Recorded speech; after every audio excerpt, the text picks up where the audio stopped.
Okay, so my name's Iona Beange. I'm a Knowledge Exchange and Impact Officer at the University of Edinburgh.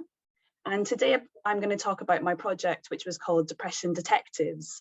It was a citizen science project that I've been running since January this year.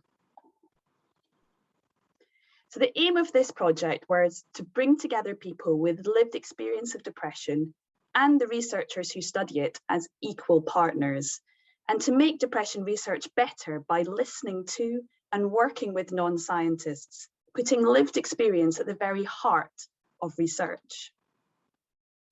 And the whole project took place online using a private Facebook group.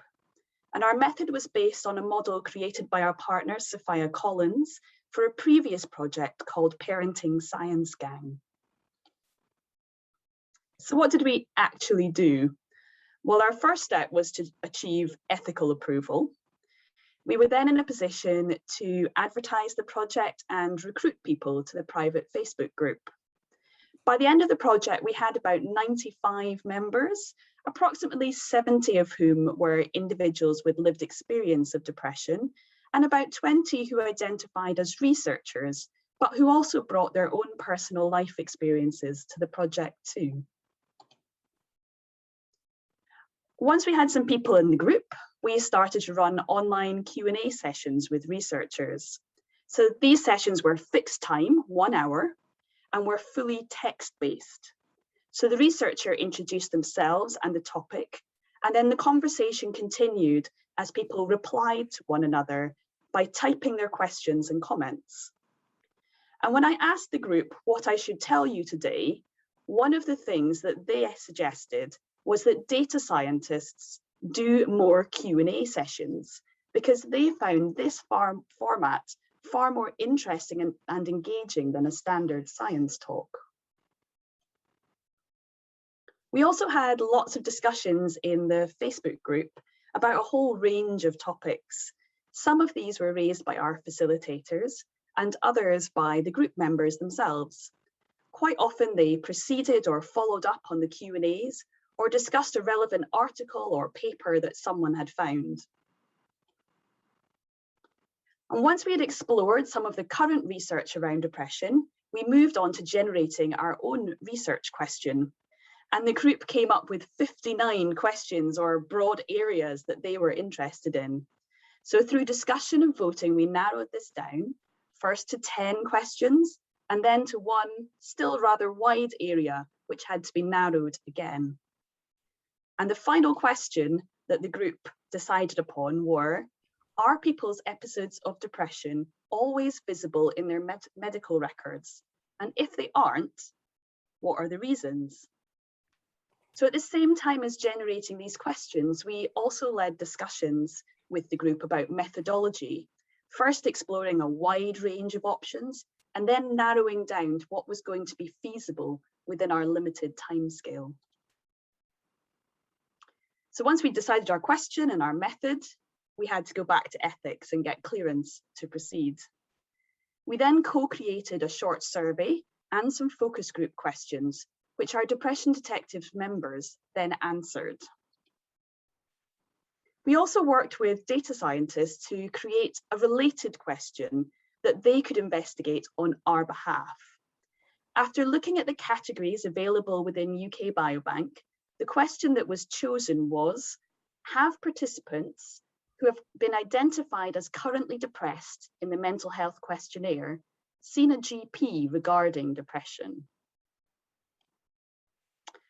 So I'm going to go through now a few of our results. Unfortunately, I don't have time in 15 minutes to go through everything we found, so I've selected a few things that I thought might be of interest. But our full report will be available soon. And if you're interested to see that, you can either follow us on Twitter or indeed drop me an email and I'll be happy to send it to you once it's available. So one of our questions in the survey was, did you feel fully recovered between episodes? Researchers often talk about episodes of depression, and many of our participants did experience a time of being well in between episodes. However, others stated that there were no clear beginnings or ends, and that questionnaires that ask about episodes of depression can actually be very difficult to answer accurately. One of our key findings is that most people, in our group at least, had episodes of depression that they did not report to their GP and hence would not be recorded on their health record.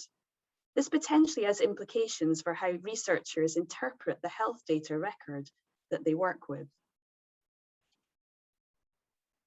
When we investigated this further, we found that many people only went to their GP with their most severe episodes, perhaps when it started to interfere with their work and they needed to be signed off.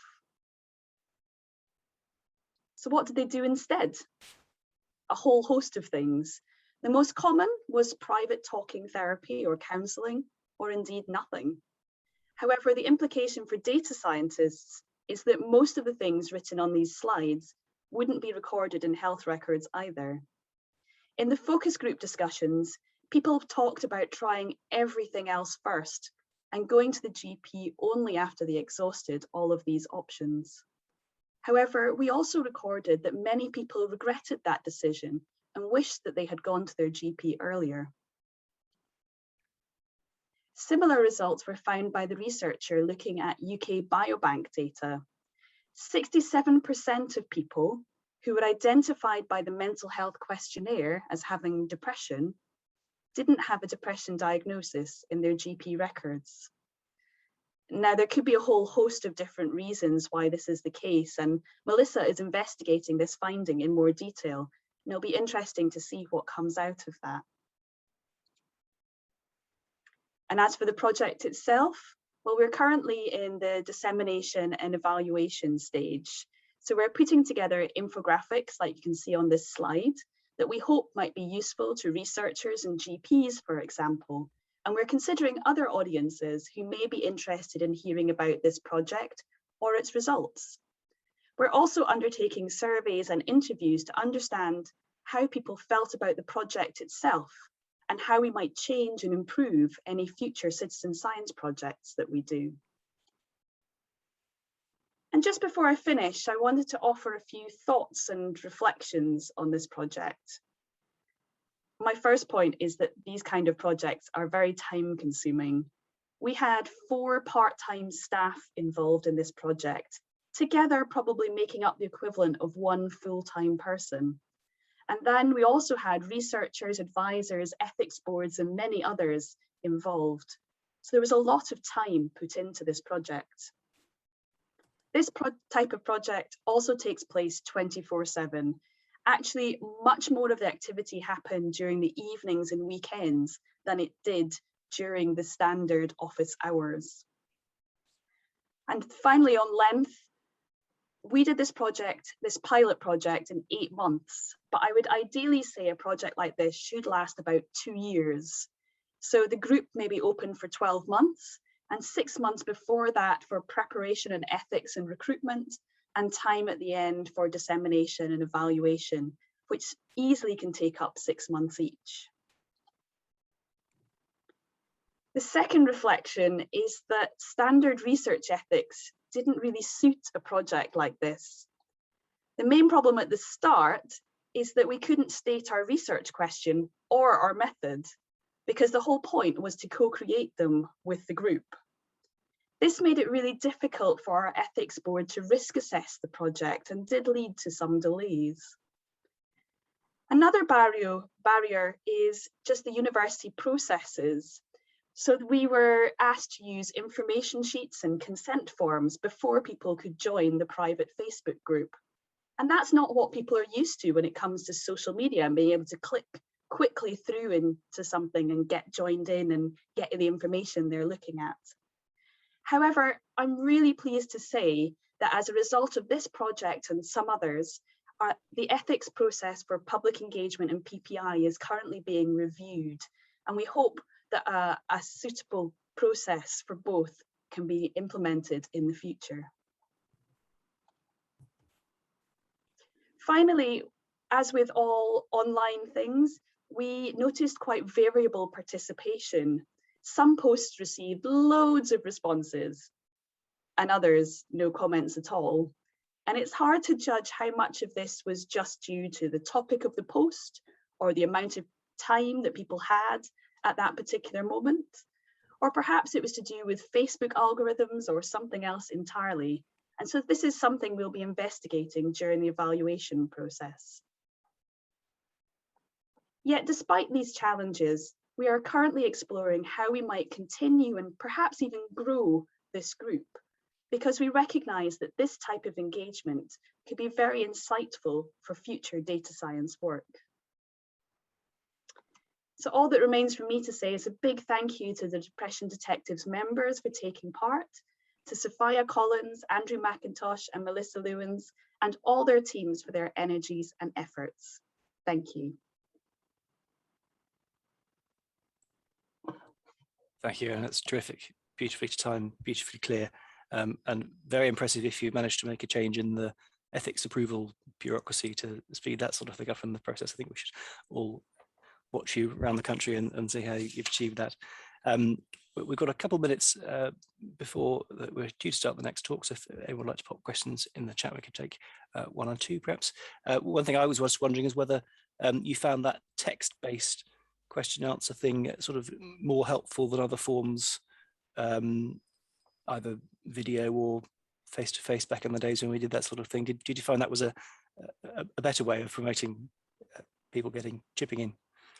I think for a lot of people, the access was easier because it was possible to do it perhaps while juggling other things, perhaps while putting a child to bed, you could still join in, while doing other things, you could still join in with that process. So although it was live and fixed time, actually people could join in very easily with it. And it's maybe not as intimidating as putting up your hand in a live event or even a video event and asking a question. Thank you. Question from Dawn. Do you have any published information on your methods, so setting up the Facebook group or moderation and that sort of thing? So I'll put a link in a moment to our blog. So we have some of the information is there in our blog, and we are currently writing a report which will contain a lot more of the information in there as well.